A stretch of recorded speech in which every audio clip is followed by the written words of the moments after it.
اس video میں 3 اہم نظموں کے مرکزی خیال پڑھائے گئے ہیں۔ کیونکہ 2 روز میں پیپر ہے، اس لیے ٹائم کی کمی کے باعث نظموں کی ریڈنگ نہیں کی گئی ہے، صرف مرکزی خیال اپلوڈ کیے گئے ہیں۔ بعد میں اس ویڈیو کو پراپر وے میں نظموں کی ریڈنگ اور الفاظ کے معنوں کے ساتھ بھی اپلوڈ کر دیا جائے گا۔ اسرار قدرت، مرکزی خیال۔ انسان دنیا میں اپنے ارد گرد مختلف چیزیں دیکھتے ہیں، لیکن ان کی تخلیق کی گہرائی کو سمجھنے سے قاصر ہیں۔ زمین کے اوپر پہاڑ، آسمان کا ہمارے سر پر بنا سہارے ہونا، چاند، سورج، ستارے، پرندے، جانور، غرض کے زمین سے آسمان تک لاکھوں چھوٹی بڑی مخلوقات ہیں جن پر اگر غور کیا جائے تو کوئی بھی عاقل، نجومی یا دانشمند ہر شے کا علم اور شعور رکھنے کے باوجود بھی ان کی تخلیق کے راز نہیں جان سکتا۔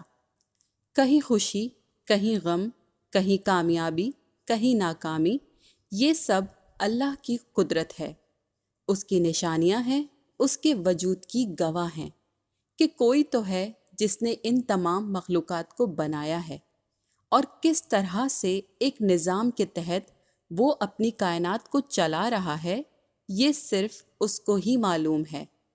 ہمیں اس کی نشانیوں پر ایمان لانا ہے، باقی اس کے بھید بس وہ ہی جانتا ہے۔ جشن بے چارگی، مرکزی خیال۔ اس نظم میں معاشرے کے غریب طبقے کی مجبوری اور مشکلات کی منظرکشی کی گئی ہے۔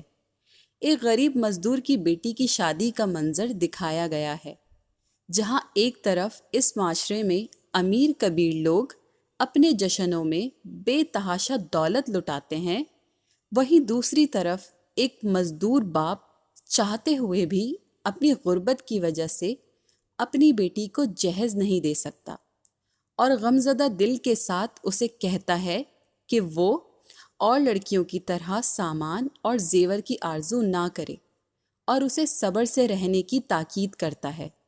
رخصت کے وقت اسے صرف دعا دیتا ہے، اور ساری زندگی غربت میں رہی بیٹی کو خالی ہاتھوں اور آنسوؤں کے ساتھ رخصت کر دیتا ہے۔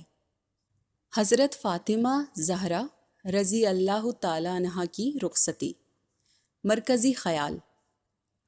اس نظم میں حضور اکرم صلی اللہ علیہ وسلم کی پیاری بیٹی حضرت فاطمہ زہرا رضی اللہ تعالی عنہا کی رخصتی کا منظر پیش کیا گیا ہے۔